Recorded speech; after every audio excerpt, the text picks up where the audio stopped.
जय Hind and hello guys, स्वागत है आपका आपके अपने YouTube चैनल ज्ञानदेह होस्ट में। और इस वीडियो में मैं आपको बताने वाला हूं एकलव्य मॉडल रेसिडेंटल स्कूल यानी कि EMRS TGT PGT GSA and जो अदर पोस्ट है उनका फॉर्म आपको कैसे फिल करना है इसके बारे में, जहां पर आपको लेटेस्ट अपडेट के साथ में एंड लास्ट डेट अपडेट के साथ में फॉर्म को फिल करने का पूरा प्रोसेस बताया जाएगा ताकि आप लोग अपना फॉर्म बिना किसी मिस्टेक के भर सके। और जो आपके सवाल है कि क्या हम एक बार में सभी पोस्ट पर अप्लाई कर सकते हैं, तो जी हाँ, आप एक बार में सभी पोस्ट पर अप्लाई कर सकते हैं। और दूसरा सवाल है कि क्या हमें सभी पर अप्लाई करने के लिए अलग अलग फीस पे करनी होगी, तो हाँ, आपको पर पोस्ट फीस पे करनी है। जितनी पोस्ट पर अप्लाई करेंगे उतनी पोस्ट पर उसकी आपकी जो अलग अलग फीस है वो आपको पे करनी होगी। ये चीज़ आपको क्लियर हो गई।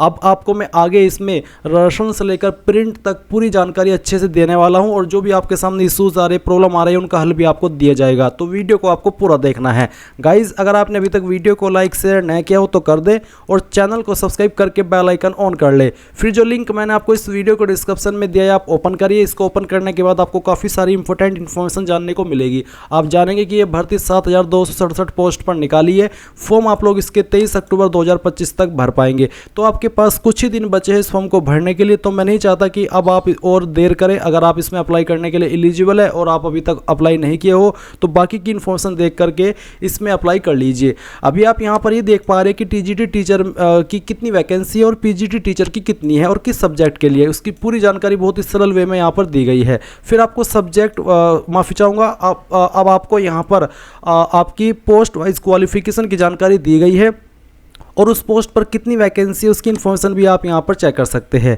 फिर आप यहाँ पर फीस की इन्फॉर्मेशन देखेंगे, आपकी एज लिमिट देखेंगे, सिलेक्शन आपका कैसे होगा वो भी आप यहाँ पर चेक कर सकते हैं।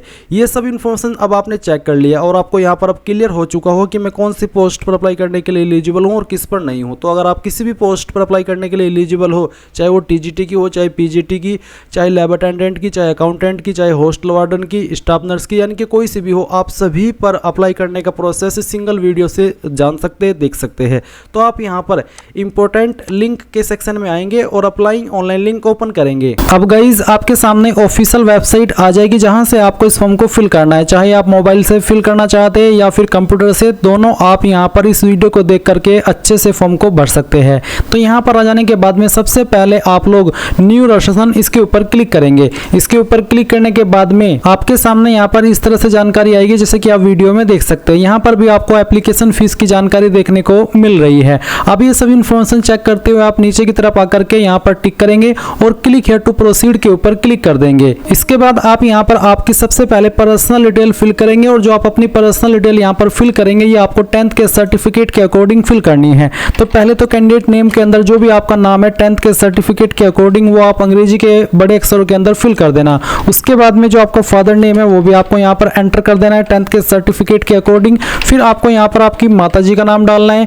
उसके बाद आपकी जो भी डेट ऑफ बर्थ है वो आप सिलेक्ट करेंगे यहाँ पर इस तरह से, पहले डे, फिर आपका मंथ और जो भी ईयर है वो भी आप यहाँ पर सिलेक्ट कर लीजिएगा। इसके बाद आप आपका जेंडर सेलेक्ट कर लेंगे एंड देन आइडेंटिटी टाइप में आप यहाँ पर इनमें से कोई एक आईडी सेलेक्ट कर लेंगे। इनमें से कोई एक आईडी आपके पास होनी ही चाहिए, तो जो भी आईडी आप सिलेक्ट करें वही आप सिलेक्ट करें आपकी चॉइस के अकॉर्डिंग। एंड देन आपने जो भी आईडी सेलेक्ट की है वो आप यहाँ पर इसके नीचे उसका जो नंबर है वो डाल दीजिए। जैसे कि मैंने पैन कार्ड सेलेक्ट किया तो मेरे सामने पैन नंबर है।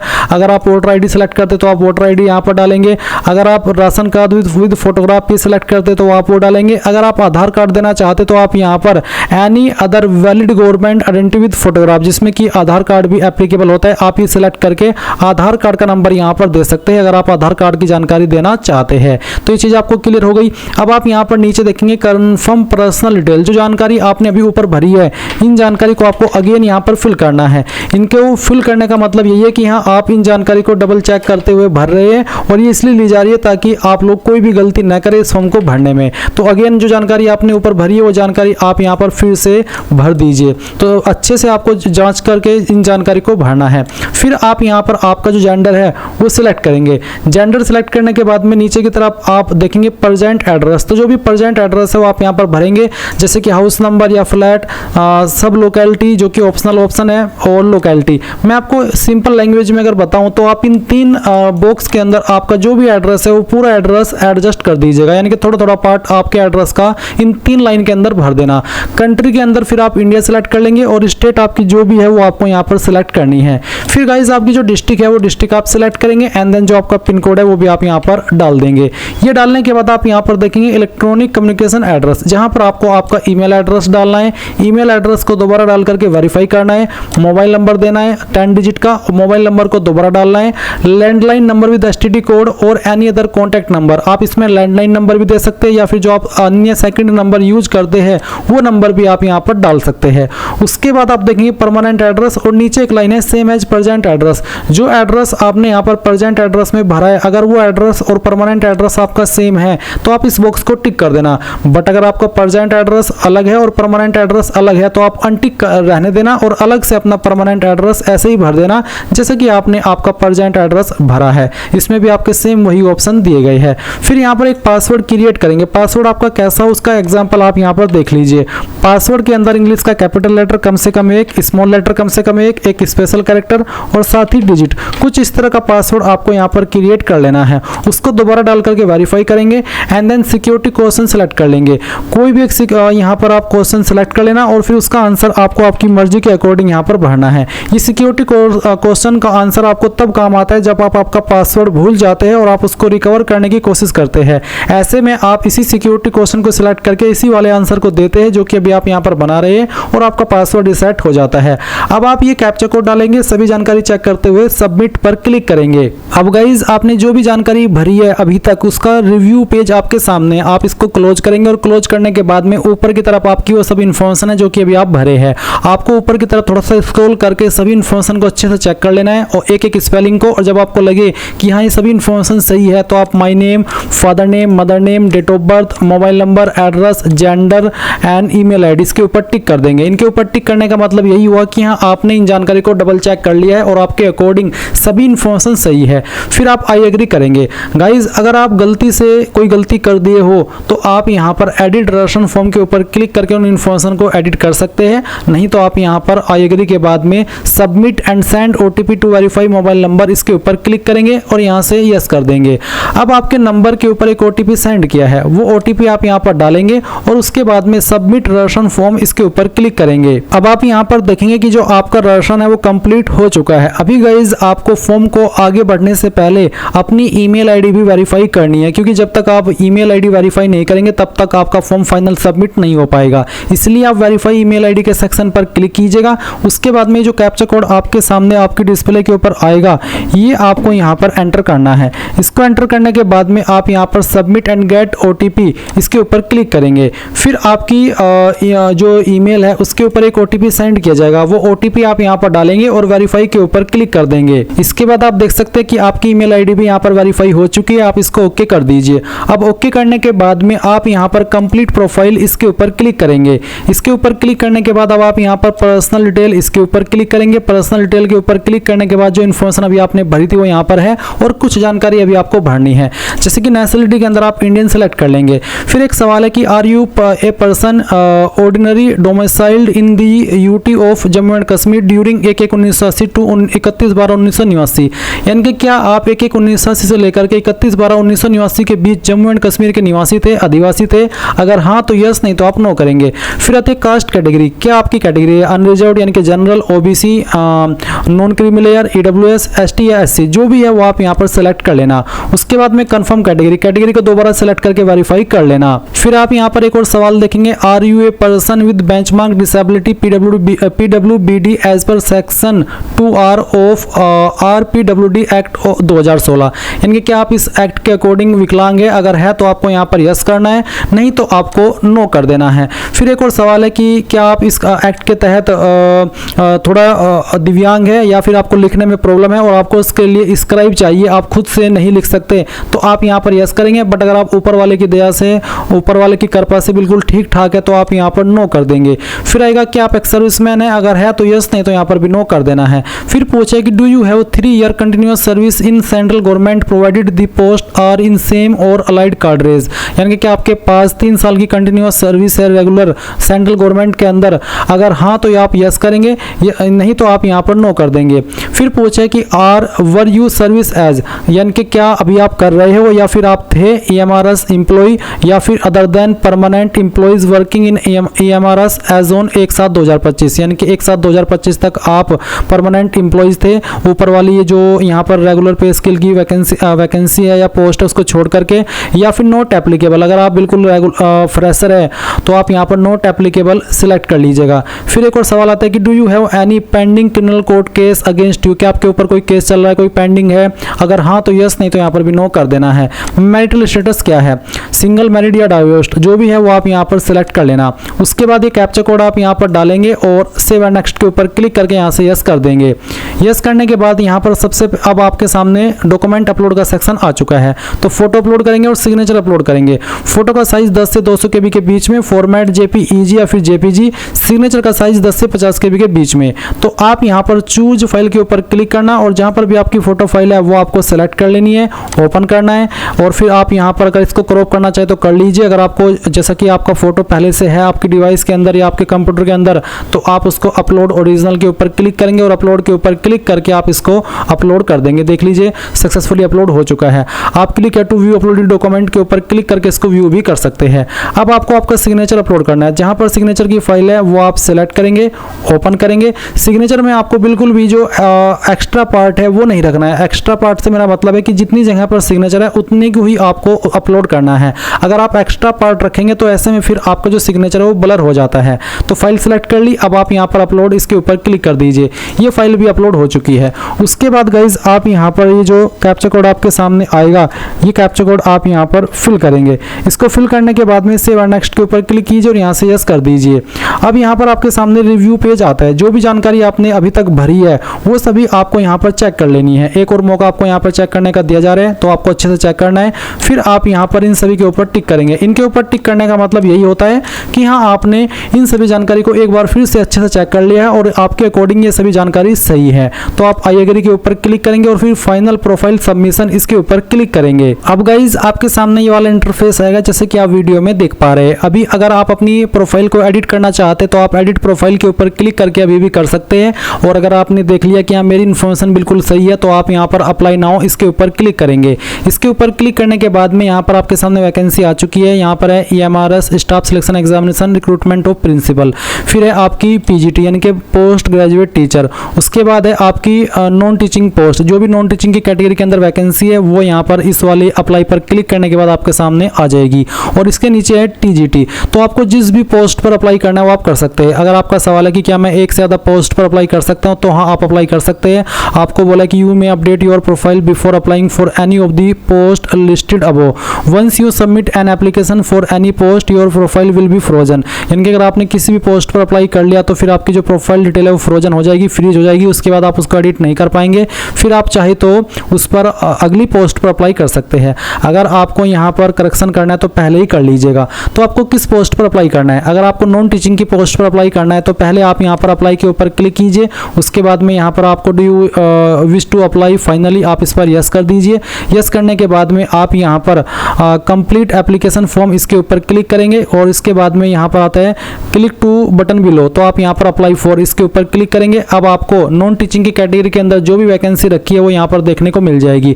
जितनी भी पोस्ट पर आपको अप्लाई करना है वो आप सिलेक्ट कर लीजिए। अगर आपको JSA की पोस्ट पर अप्लाई करना है तो आप वो सिलेक्ट कर लीजिए। लैब अटेंडेंट की पोस्ट पर अप्लाई करना है तो वो सिलेक्ट कर लीजिए। हॉस्टल वार्डन की पोस्ट पर अप्लाई करना है तो वो भी आप सिलेक्ट कर सकते हैं। अकाउंटेंट की पोस्ट पर अप्लाई करना है तो आप वो भी सिलेक्ट कर सकते हैं। तो आपकी कंप्लीट चॉइस है ये सब। तो जैसे कि मैंने इन 4 पोस्ट को सिलेक्ट कर लिया, आप चाहे तो चारों पर अप्लाई कर सकते हैं अगर आप उस पर अप्लाई करने के लिए एलिजिबल है क्वालिफिकेशन के अकॉर्डिंग। इसलिए एक बार मैं आपको फिर से सजेस्ट करना चाहूँगा कि ये जो PDF का नोटिस है, जो क्वालिफिकेशन का PDF है, ये आपको देख लेना है। इसमें आपको बहुत ही अच्छे से देखने को मिल जाएगा कि किस पोस्ट पर क्या क्वालिफिकेशन मांगी है और क्वालिफिकेशन के क्या क्या विकल्प आपके पास है अप्लाई करने के लिए। तो यहाँ से एक बार इसको जरूर चेक कर लेना। इसके चेक करने के बाद में अगर आप एलिजिबल है तो फिर आप यहाँ पर देखेंगे एक सवाल है कि लैंग्वेज कॉम्पिटेंसी ऑप्शन, तो किस लैंग्वेज में आप देना चाहते हैं वो आप सिलेक्ट कर लीजिएगा। इसके बाद में आता है कि do you process minimum speed. ये जो सवाल है ये मुझे लगता है अकाउंटेंट की पोस्ट के लिए है या फिर उस पोस्ट जिस पोस्ट पर इसकी कंडीशन रखी है अप्लाई करने की, उसी के सामने ये ऑप्शन आएगा।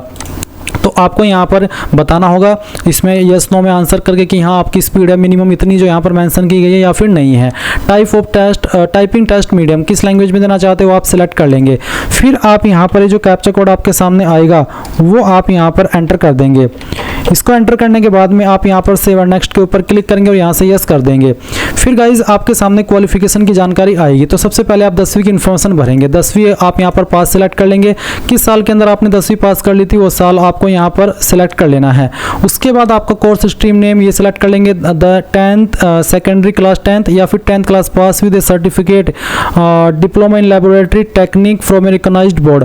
तो अगर आप सिंपल 10वीं की इन्फॉर्मेशन दे रहे हैं तो आप इसको सेलेक्ट कर लीजिए। उसके बाद आपका बोर्ड कौन सा है, अगर आपका बोर्ड यहाँ पर है लिस्ट में तो अच्छी बात है, नहीं तो आप अदर का ऑप्शन या any recognised board university open school ये वाला ऑप्शन सेलेक्ट कर सकते हैं। पर जैसे कि मैंने आपको कहा कि अगर आपका बोर्ड आपको यहाँ पर इसमें दिखाई दे रहा है तो आप यहाँ से सेलेक्ट कर लीजिएगा। रिजल्ट मोड, तो इसमें परसेंटेज का ही ऑप्शन है। अब बहुत सारे कैंडिडेट का सवाल होगा कि सर मेरे नंबर तो CGPA के अंदर है, तो मैं आपको बता दूं कि आपको आपके CGPA को नंबर में कन्वर्ट करना होगा और फिर यहाँ पर फिल करना होगा।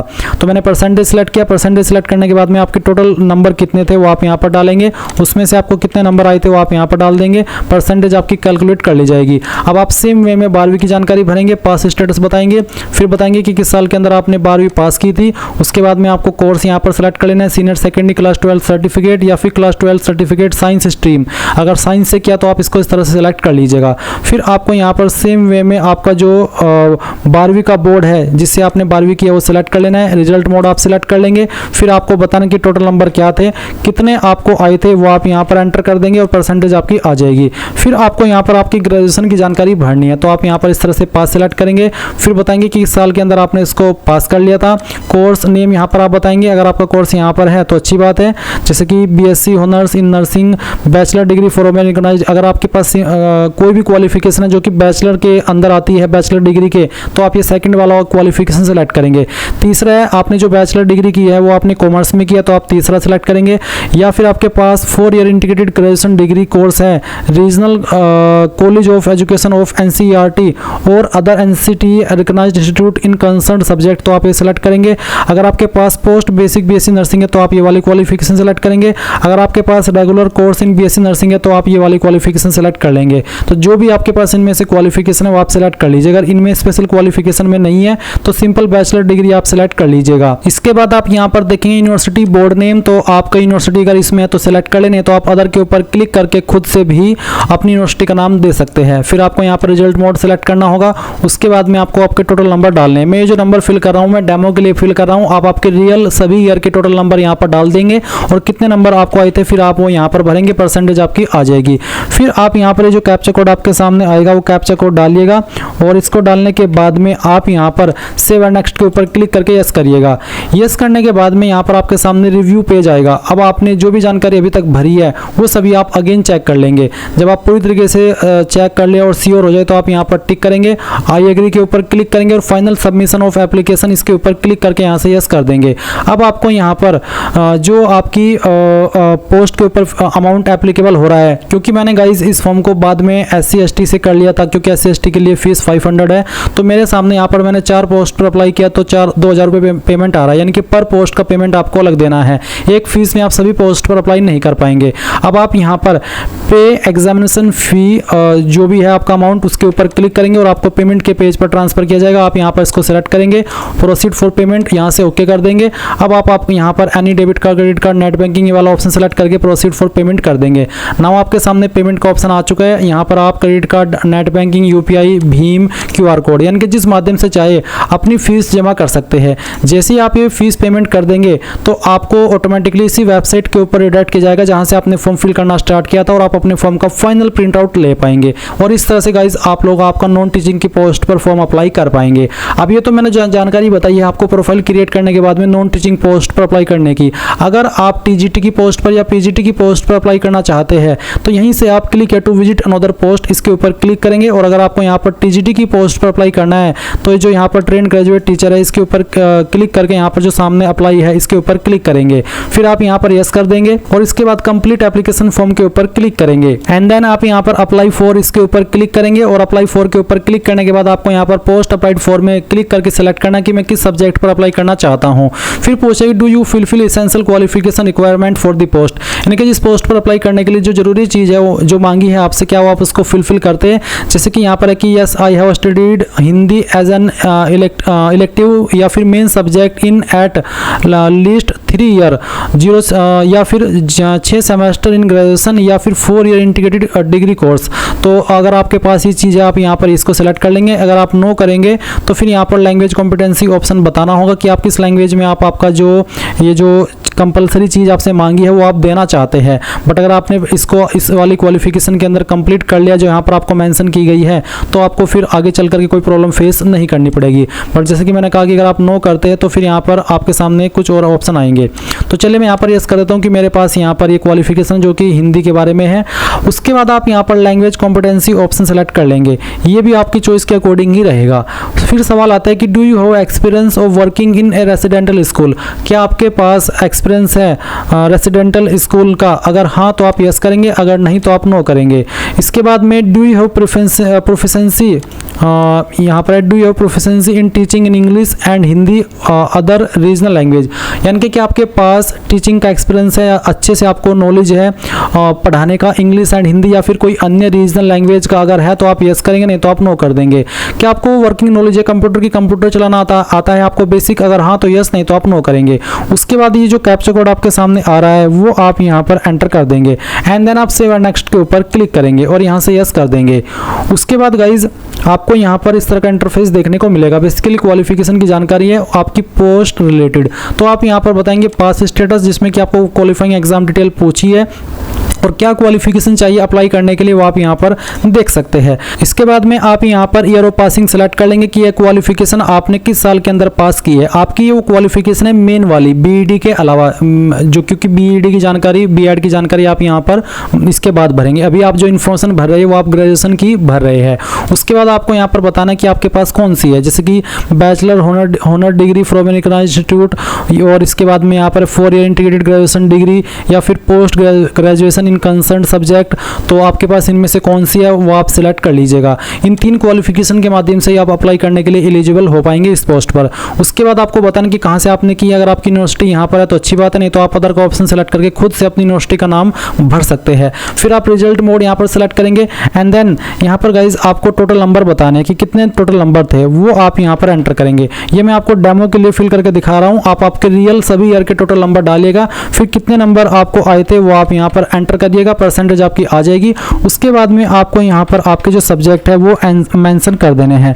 मैं आपको ये सब्जेक्ट भी डेमो के लिए फिल करके दिखा रहा हूँ। आपके जो भी क्वालिफिकेशन आप सेलेक्ट किए हो उसमें जो भी सब्जेक्ट थे चाहे वो कितने भी थे वो आपको यहाँ पर लिखने होंगे। फिर आप बीएड की इन्फॉर्मेशन देंगे तो आपको यहाँ पर इसमें पास सेलेक्ट कर लेना है। ईयर ऑफ पासिंग के अंदर आपको बताना कि किस साल के अंदर आपने इस क्वालिफिकेशन को पास किया है। इसमें फिर आपको कोर्स स्ट्रीम नेम के अंदर यहाँ पर देखने को मिलेगा बैचलर डिग्री इन एजुकेशन, और उसके अलावा है 3 year integrated BEd MEd from NCT. तो क्या आपके पास है इनमें से वो आप सिलेक्ट कर लीजिए। फिर आपको यहाँ पर आपकी यूनिवर्सिटी का नाम देना है, और जैसे कि मैंने कहा कि अगर आपको यूनिवर्सिटी का नाम यहाँ पर ना हो तो आप अदर का ऑप्शन सेलेक्ट कर सकते हैं, या फिर any other recognised board university का ऑप्शन भी आप सिलेक्ट कर सकते हैं। पर अगर इसी लिस्ट के अंदर आपकी यूनिवर्सिटी है तो आप यहाँ पर उसको सिलेक्ट कर लीजिएगा। फिर आप रिजल्ट मोड सेलेक्ट करेंगे। उसके बाद में आपके जो सब्जेक्ट थे वो आपको यहाँ पर एंटर करने हैं। सब्जेक्ट से पहले आप यहाँ पर जो आपके टोटल नंबर है वो डाल दीजिए। मैं फिर से बता दे रहा हूँ कि ये नंबर मैं डेमो के लिए भर रहा हूँ, आप आपके रियल नंबर भरिएगा। कितने नंबर आपको आए थे वो आप यहाँ पर डालेंगे, परसेंटेज आपकी आ जाएगी। फिर आप यहाँ पर आपके जो सब्जेक्ट है वो एंटर कर दीजिएगा।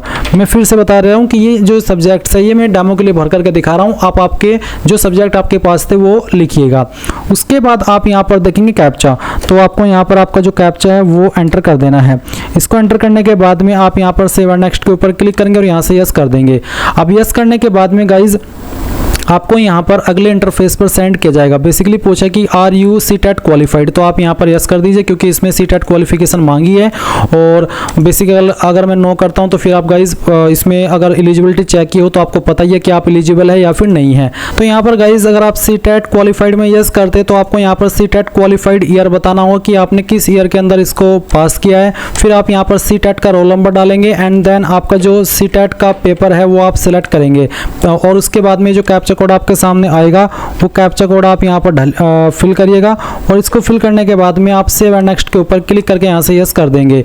अब इसके बाद में गाइज यहाँ पर आपको जो आपका फॉर्म का फाइनल सबमिट पेज है इसके ऊपर ट्रांसफ़र किया जाएगा, जहाँ पर जो जानकारी आपने अभी तक भरी है, चाहे आपने प्रोफाइल के अंदर भरी थी चाहे आपने यहाँ पर भरी है, उसका प्रीव्यू आप देखेंगे। गाइज यहाँ पर मैं आपको बताना चाहूँगा कि अगर आप इसमें सीटेट क्वालिफाइड नहीं है तो आप अप्लाई नहीं कर पाएंगे, और अगर आप यहाँ पर जब तक रियल इन्फॉर्मेशन नहीं डालेंगे सीटेट क्वालिफाइड की जो आपने किया हुआ है तो तब तक आप आगे नहीं बढ़ पाएंगे। मैं अभी तक डेमो के लिए कुछ भी इन्फॉर्मेशन डाल करके आगे बढ़ रहा था, बट यहाँ पर मैं कुछ भी अगर डाल रहा हूँ तो आगे नहीं बढ़ पा रहा हूँ क्योंकि जानकारी फैच की जा रही है सर्वर के साथ में। तो इसलिए मैं आपसे माफ़ी चाहता हूँ, आगे का प्रोसेस नहीं दिखा सकता क्योंकि आगे इसमें बेसिकली मैं बढ़ ही नहीं पा रहा हूँ। तो आपके सामने कोई आगे ऐसा इंटरफेस आएगा भी नहीं, सिंपली आपके सामने फॉर्म का प्रीव्यू आएगा जैसे कि मैंने आपको बताया, और आप अपनी फीस पे करेंगे और ऐसे ही पे करेंगे जैसे कि अभी आपने आपकी अगर अदर पोस्ट पर अप्लाई किया है तो उस पर किया था, जिसमें कि आप यहाँ पर देख सकते हैं। आप क्लिक है टू विजिट अनदर पोस्ट के ऊपर आकर के, जैसे कि आपने अगर नॉन टीचिंग की पोस्ट पर अप्लाई किया है तो आप यहाँ पर कुछ ऐसा इंटरफेस देखेंगे जहाँ पर आपको आपकी फीस पे करनी होगी।